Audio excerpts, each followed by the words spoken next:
என்னாகமம் 8ஆம் அதிகாரம். கர்த்தர் மோசேயை நோக்கி, நீ ஆரோனோடே சொல்ல வேண்டியது என்னவென்றால், நீ விளக்குகளை ஏற்றும்போது 7 விளக்குகளும் விளக்குத் தண்டிற்கு நேரே எரிய வேண்டும் என்று சொல் என்றார். கர்த்தர் மோசேக்கு கட்டளையிட்ட பிரகாரம் ஆரோன் செய்து விளக்குத் தண்டிற்கு நேரே ஒழுங்காக அதன் விளக்குகளை ஏற்றினான். இந்த குத்து விளக்கு அதன் பாதம் முதல் பூக்கள் வரைக்கும் பொன்னினால் அடிப்பு வேலையாய் செய்யப்பட்டிருந்தது. கர்த்தர் மோசேக்கு காண்பித்த மாதிரியின்படியே அவன் குத்து விளக்கை உண்டாக்கினான். பின்னும் கர்த்தர் மோசேயை நோக்கி, நீ இஸ்ரவேல் சந்ததியாரினின்று லேவியரை பிரித்தெடுத்து அவர்களை சுத்திகரிப்பாயாக. அவர்களை சுத்திகரிக்கும்படி அவர்களுக்கு செய்ய வேண்டியதாவது, அவர்கள் மேல் சுத்திகரிக்கும் ஜலத்தை தெளிப்பாயாக. பின்பு அவர்கள் சர்வாங்க சவரம் பண்ணி தங்கள் வஸ்திரங்களை தோய்த்து தங்களை சுத்திகரிக்க கடவர்கள். அப்பொழுது ஒரு காளையையும் அதற்கேற்ற எண்ணெயிலே பிசைந்த மெல்லிய மாவாகிய போஜன பலியையும் கொண்டு வர கடவர்கள். பாவ நிவாரண பலியாக வேறொரு காளையையும் நீ வாங்கி லேவியரை ஆசரிப்பு கூடாரத்துக்கு முன் வரச் செய்து இஸ்ரவேல் புத்திரரின் சபையார் எல்லாரையும் கூடிவர பண்ணுவாயாக.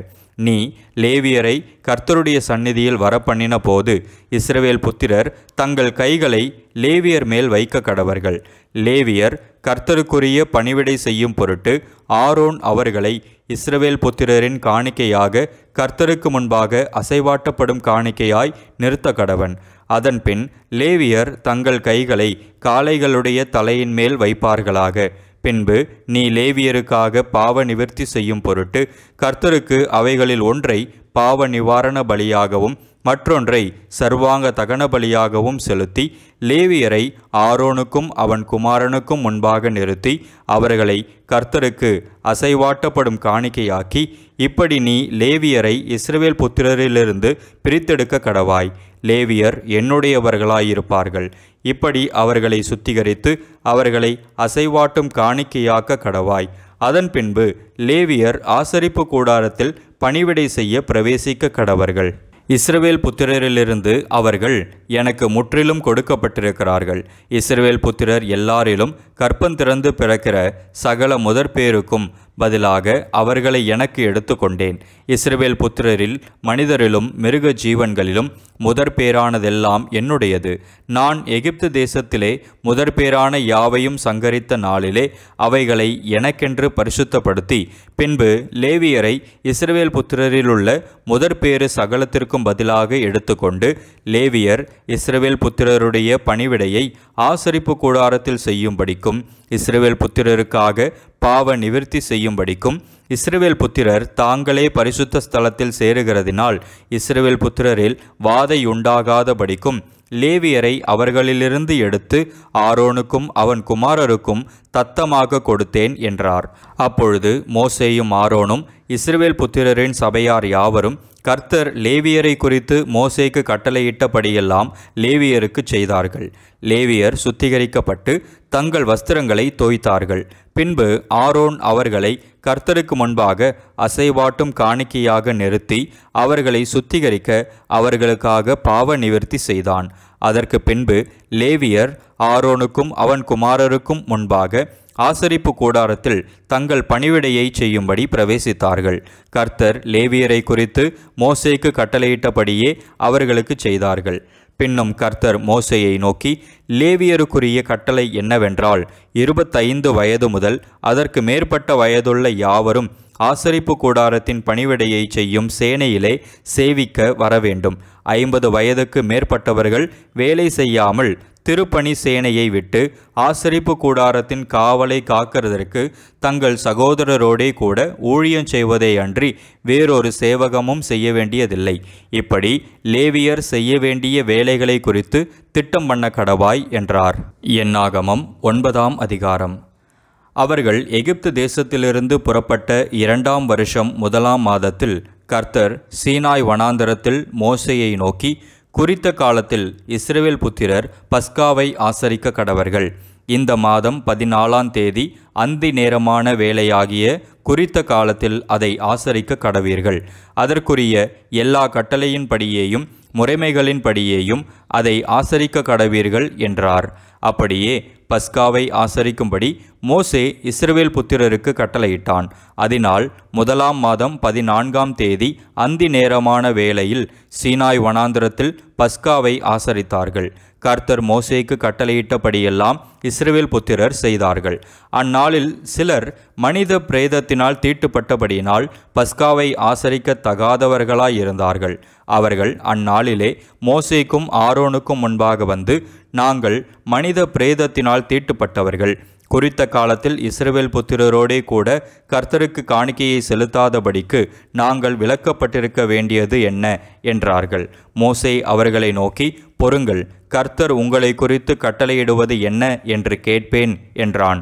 கர்த்தர் மோசேயை நோக்கி, நீ இஸ்ரவேல் புத்திரரோடே சொல்ல வேண்டியது என்னவென்றால், உங்களிலாகிலும் உங்கள் சந்ததியாரிலாகிலும் ஒருவன் பிரேதத்தினால் தீட்டுப்பட்டாலும் பிரயாணமாய் தூரம் போயிருந்தாலும் கர்த்தருக்கு பஸ்காவை ஆசரிக்க வேண்டும்.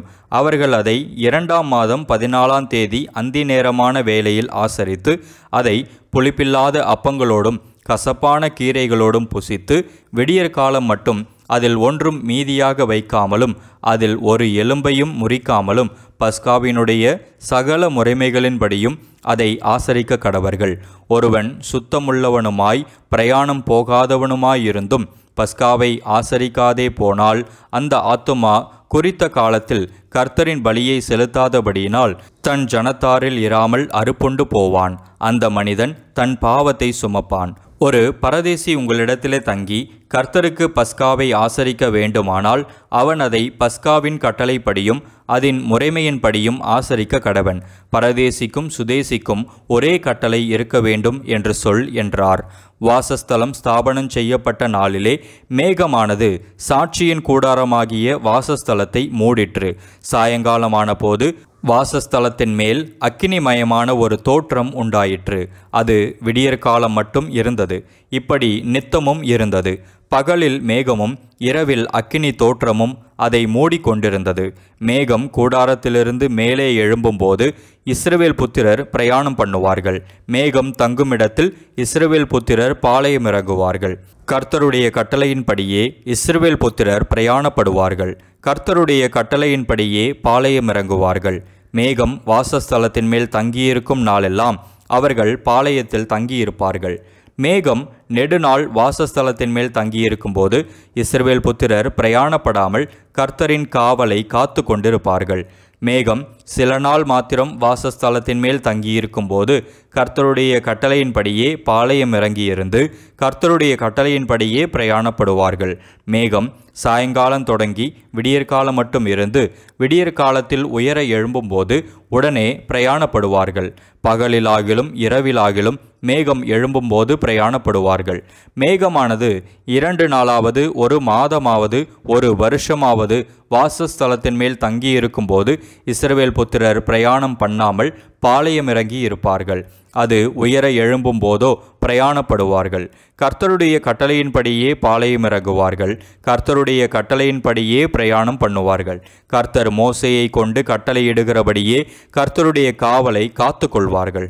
என்னாகமம் 10ஆம் அதிகாரம். கர்த்தர் மோசேயை நோக்கி, சபையை கூடி வரவழைப்பதற்கும் பாளையங்களை பிரயாணப்படுத்துவதற்கும் உபயோகமாக 2 வெள்ளி போரிகைகளை செய்து கொள்வாயாக. அவைகள் ஒரே வெள்ளி தகட்டால் செய்யப்பட வேண்டும். அவைகளை ஊதும்போது சபையார் எல்லாரும் ஆசரிப்பு கூடார வாசலில் உன்னிடத்தில் கூடி வர வேண்டும். ஒன்றை மாத்திரம் ஊதினால் இஸ்ரவேலில் 1000 தலைவராகிய பிரபுக்கள் உன்னிடத்தில் கூடி வர கடவர்கள். நீங்கள் அவைகளை பெருந்தொனியாய் முழக்கும்போது கிழக்கே இறங்கியிருக்கிற பாளையங்கள் பிரயாணப்பட கடவது. அவைகளை நீங்கள் 2ஆந்தரம் பெருந்தொனியாய் முழக்கும்போது தெற்கே இறங்கியிருக்கிற பாளையங்கள் பிரயாணப்பட கடவது. அவர்களை பிரயாணப்படுத்துவதற்கு பெருந்தொனியாய் முழக்க வேண்டும். சபையை கூட்டுகிறதற்கு நீங்கள் ஊத வேண்டியதே அன்றி பெருந்தொனியாய் முழக்க வேண்டாம். ஆரோனின் குமாரராகிய ஆசாரியர் பூரிகைகளை ஊத கடவர்கள். உங்கள் தலைமுறை தோறும் இது உங்களுக்கு நித்திய கட்டளையாய் இருக்க கடவது. உங்கள் தேசத்தில் உங்களை துன்பப்படுத்துகிற சத்ருவுக்கு விரோதமாக யுத்தத்துக்கு போகும்போது பூரிகைகளை பெருந்தொனியாய் முழக்க கடவீர்கள். அப்பொழுது உங்கள் தேவனாகிய கர்த்தருடைய சமூகத்திலே நீங்கள் நினைவு கூறப்பட்டு உங்கள் பகைஞருக்கு நீங்களாகி ரட்சிக்கப்படுவீர்கள். உங்கள் மகிழ்ச்சியின் நாளிலும் உங்கள் பண்டிகைகளிலும் மாத பிறப்புகளிலும் உங்கள் சர்வாங்க தகன பலிகளும் சமாதான பலிகளும் செலுத்தப்படும் போது பூரிகைகளை ஊத வேண்டும். அப்பொழுது அவைகள் உங்கள் தேவனுடைய சமூகத்தில் உங்களுக்கு ஞாபகக்குறியாயிருக்கும். நான் உங்கள் தேவனாகிய கர்த்தர் என்றார். 2ஆம் வருஷம் 2ஆம் மாதம் 20ஆம் தேதியில் மேகம் சாட்சியினுடைய வாசஸ்தலத்தின் மீதிலிருந்து உயர எழும்பிற்று. அப்பொழுது இஸ்ரவேல் புத்திரர் சீனாய் வனாந்தரத்திலிருந்து தங்கள் பிரயாண வரிசைகளாய் புறப்பட்டார்கள். மேகம் பாரான் வனாந்தரத்தில் தங்கிற்று. இப்படியே கர்த்தர் மோசேயை கொண்டு கட்டளையிட்டபடி முதல் பிரயாணம் பண்ணினார்கள். யூதா சந்ததியாருடைய பாளையத்தின் கொடி அவர்கள் சேனைகளோடு முதல் புறப்பட்டது. அவனுடைய சேனைக்கு அம்மினதாபின் குமாரன் நகசோன் தலைவனாயிருந்தான். இசக்கார் சந்ததியாருடைய கோத்திரத்தின் சேனைக்கு சூவாரின் குமாரன் நெதனெயேல் தலைவனாயிருந்தான். செபுலோன் சந்ததியாருடைய கோத்திரத்தின் சேனைக்கு ஏலோனின் குமாரன் எலியாப் தலைவனாயிருந்தான். அப்பொழுது வாசஸ்தலம் இறக்கி வைக்கப்பட்டது. அதை கெர்சோன் புத்திரரும் மெராரி புத்திரரும் சுமந்து கொண்டு புறப்பட்டார்கள். அதற்கு பின்பு ரூபன் சந்ததியாருடைய பாளையத்தின் கொடி அவர்கள் சேனைகளோடே புறப்பட்டது. அவனுடைய சேனைக்கு சேதேயூரின் குமாரன் எலிசூர் தலைவனாயிருந்தான். சிமியோன் சந்ததியாருடைய கோத்திரத்தின் சேனைக்கு சூரிஷதாயின் குமாரன் செலூமியேல் தலைவனாயிருந்தான். காத் சந்ததியாருடைய கோத்திரத்தின் சேனைக்கு தேகுவேலின் குமாரன் எலியாசாப் தலைவனாயிருந்தான். கோகாத்தியர் பரிசுத்தமானவைகளை சுமந்து கொண்டு புறப்பட்டார்கள். இவர்கள் வந்து சேரும் முன் மற்றவர்கள் வாசஸ்தலத்தை ஸ்தாபனம் பண்ணுவார்கள். அதற்கு பின்பு எப்ராயிம் சந்ததியாருடைய பாளையத்தின் கொடி அவர்கள் சேனைகளோடே புறப்பட்டது. அவனுடைய சேனைக்கு அம்மியூதின் குமாரன் எலிஷாமா தலைவனாயிருந்தான். மனாசே சந்ததியாருடைய கோத்திரத்தின் சேனைக்கு பெதாசூரின் குமாரன் கமாலியேல் தலைவனாயிருந்தான்.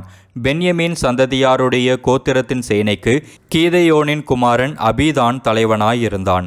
அதற்கு பின்பு தான் சந்ததியாருடைய பாளையத்தின் கொடி சகல பாளையங்களுக்கும் பின்னாக அவர்கள் சேனைகளோடே புறப்பட்டது.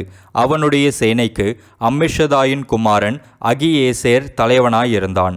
ஆசேர் சந்ததியாருடைய கோத்திரத்தின் சேனைக்கு ஓகிரானின் குமாரன் பாகியேல் தலைவனாயிருந்தான். நப்தலி சந்ததியாருடைய கோத்திரத்தின் சேனைக்கு ஏனானின் குமாரன் அகீரா தலைவனாயிருந்தான்.